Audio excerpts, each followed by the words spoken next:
Virginia's been voted against from their own interest. Well, they're all voting against their own interests. It's utterly amazing. They're nice people. I've gone in the bars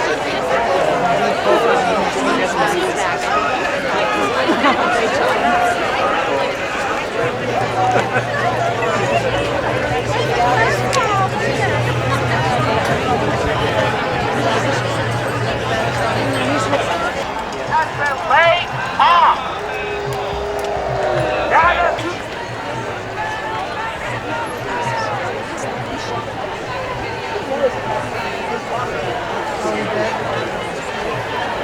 I'm not on speaker. Somebody else.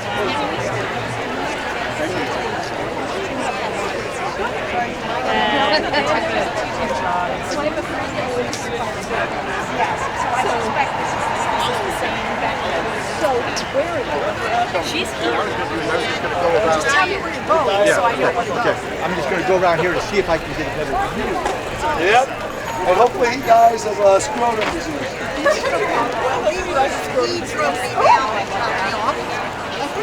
Mark.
Immediately following the federal court's rejection of the legal basis for the conspirators' plan, CC2 went to the meeting that the defendant had requested that Pence's staff, P58 and P8 take. At the outset, CC2 changed his tack and advocated that Pence simply reject the Biden electors outright. This was contrary to his primary recommendation the day before for Pence to send the slates to the state legislatures, but consistent with the preference the defendant had expressed. CC2 made additional concessions during this meeting. For example, CC2 agreed that the Supreme Court would unanimously reject his proposed action. Consistent historical practice since the founding was that the vice president never asserted authority to reject electors. No reasonable person would want the Constitution read that way because the office would never switch political parties. No state legislature appeared poised to try to change its electors, and if Democrats were to claim the same authority, CC2 would not credit it. P58 expressed to CC2 that the defendant's plan would result in a disastrous situation where the election might have to be decided in the streets. Page 70. P58 expressed to CC2 that the defendant's plan would result in a disastrous situation where the election might have to be decided in the streets. Having failed to enlist P58 in the criminal conspiracy, CC2 told him that the team was going to be really disappointed. The team, in fact, was disappointed. After CC2 updated CC1 on the meeting, CC6 confirmed to P1 that the Pence lawyer, that is, P58, was totally against us, prompting P1 to respond, "Fuck his lawyer." That same day, CC2 received an email confirming what he already had admitted to P58: no chamber of any legislature in any state, including Arizona, Georgia, Pennsylvania, and Wisconsin, was requesting that its electoral votes be returned to the state for review. Meanwhile, CC5, who had traveled to Washington as directed by the defendant's public messages, obtained duplicate originals of the fraudulent certificates signed by the defendant's fraudulent electors in Michigan and Wisconsin, which they believed had not been delivered by mail to the President of the Senate or archivist. CC5 reviewed these duplicates from campaign staff and surrogates, who flew them to Washington at private expense. Page 71. He then hand-delivered them to staffers for a U.S. representative at the Capitol as part of a plan to deliver them to Pence for use in the certification proceeding. The defendant did not leave the pressure campaign to his co-conspirators. He redoubled his own efforts. On January 5th at 1:06 a.m., shortly before meeting with CC2, the defendant tweeted, "The Vice President has the power to reject fraudulently chosen electors and designate the defendant as the winner of the Electoral College vote." That afternoon, the defendant met privately with Pence in the Oval Office. During the meeting, the defendant once again told Pence, "I think you have the power to decertify." When Pence was unmoved, the defendant threatened to criticize him publicly. "I'm gonna have to say you did a great disservice." This concerned P8, to whom Pence had relayed the defendant's threat, to the point that he alerted Pence's Secret Service detail.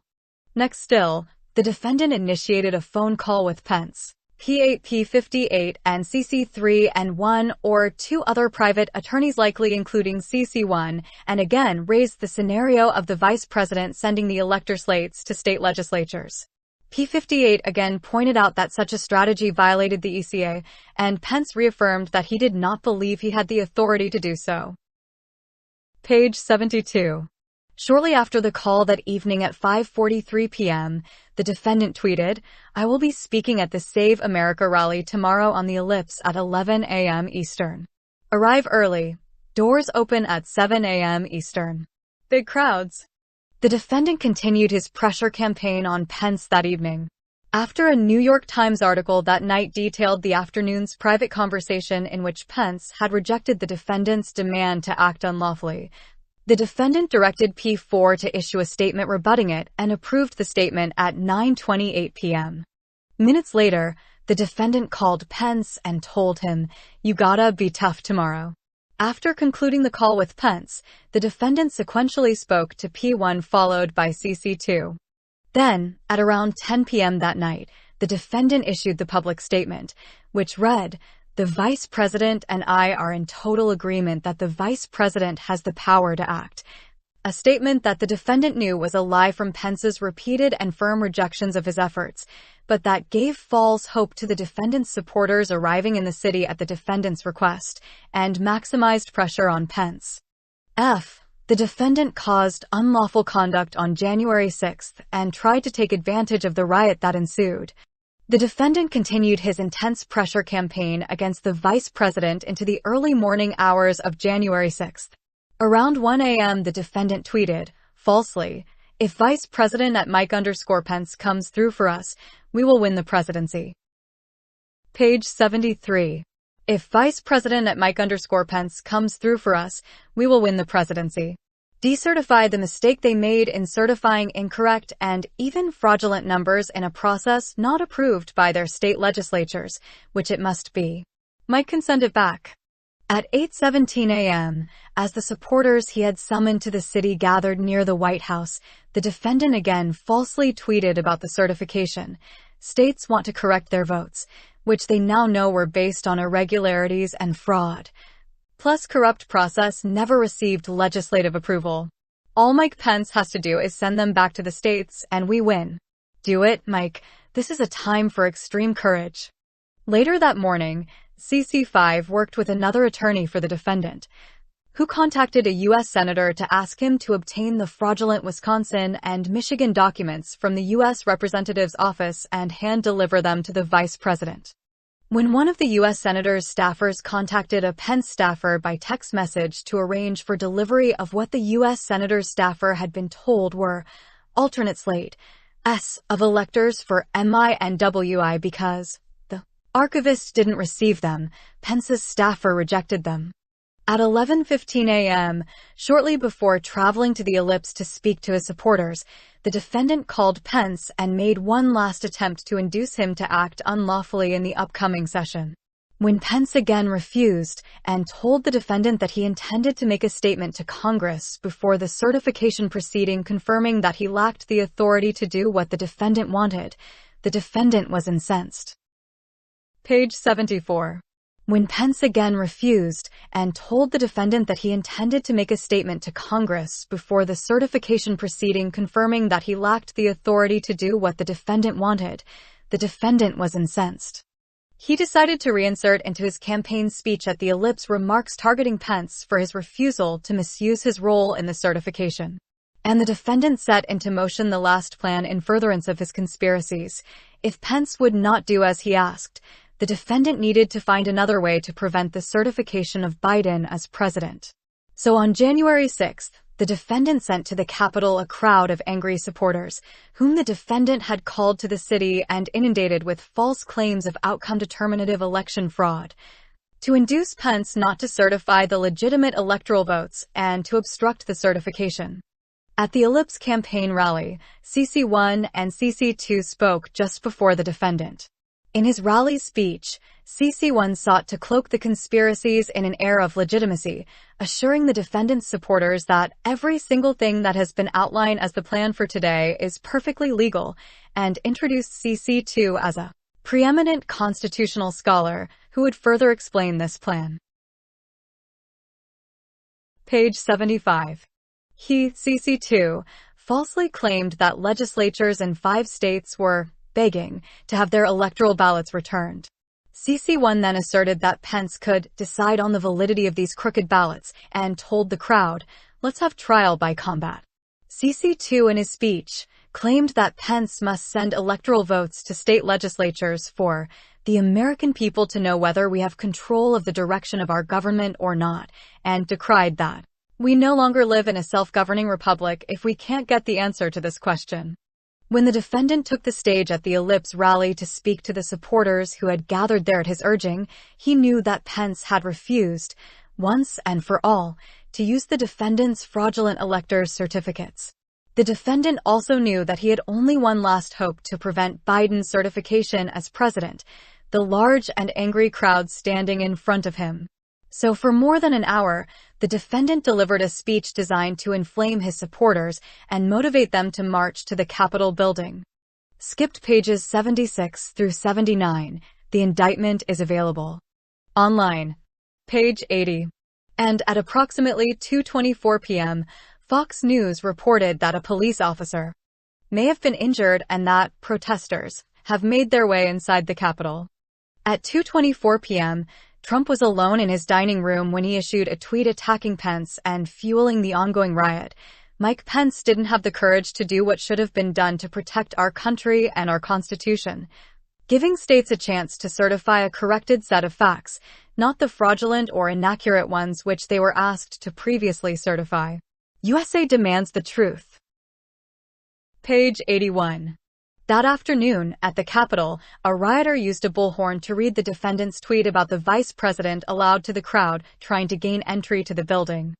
The defendant issued the incendiary tweet about Pence despite knowing, as he would later admit in an interview in 2023, that his supporters listened to him like no one else. 1 minute later, at 2:25 p.m., the Secret Service was forced to evacuate Pence to a secure location. At the Capitol, throughout the afternoon, members of the crowd chanted, "Hang Mike Pence, where is Pence?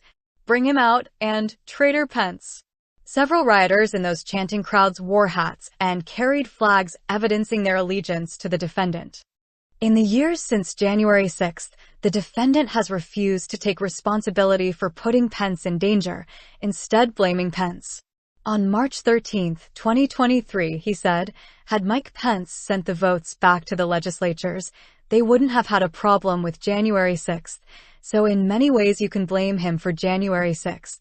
Had he sent them back to Pennsylvania, Georgia, Arizona, the states, I believe, number 1, you would have had a different outcome. But I also believe you wouldn't have had Jan. 6 as we call it. Rioters, again, Many bearing pro-Trump paraphernalia indicating their allegiance breached the Senate chamber, rifled through the papers on the senators' desks, and stood on the dais where Pence had been presiding just minutes earlier. Page 83 skipped page 82. In the years after January 6th, the defendant has reiterated his support for and allegiance to rioters who broke into the Capitol, calling them patriots and hostages, providing them financial assistance, and reminiscing about January 6th as a beautiful day. At a rally in Waco, Texas on March 25, 2023, the defendant started a tradition he has repeated several times, opening the event with a song called Justice for All, recorded by a group of charged and, in many cases, convicted January 6 offenders known as the January 6th Choir, and who, because of their dangerousness, are held at the District of Columbia Jail. At the Waco rally of the January 6th Choir, the defendant said, "Our people love those people, they love those people." The defendant has also stated that if re-elected, he will pardon individuals convicted of crimes on January 6th. Page 85 skipped page 84. Within 10 minutes, at 11:44 p.m., CC2, who earlier that day wrote to P58 that the siege is because you and your boss did not do what was necessary, emailed P58 again and urged him to convince Pence to violate the law. Writing, "I implore you to consider one more relatively minor violation of the ECA and adjourn for 10 days to allow the legislatures to finish their investigations, as well as to allow a full forensic audit of the massive amount of illegal activity that has occurred here." At 3:41 a.m. on January 7th, as President of the Senate, Pence announced the certification results of the 2020 presidential election in favor of Biden.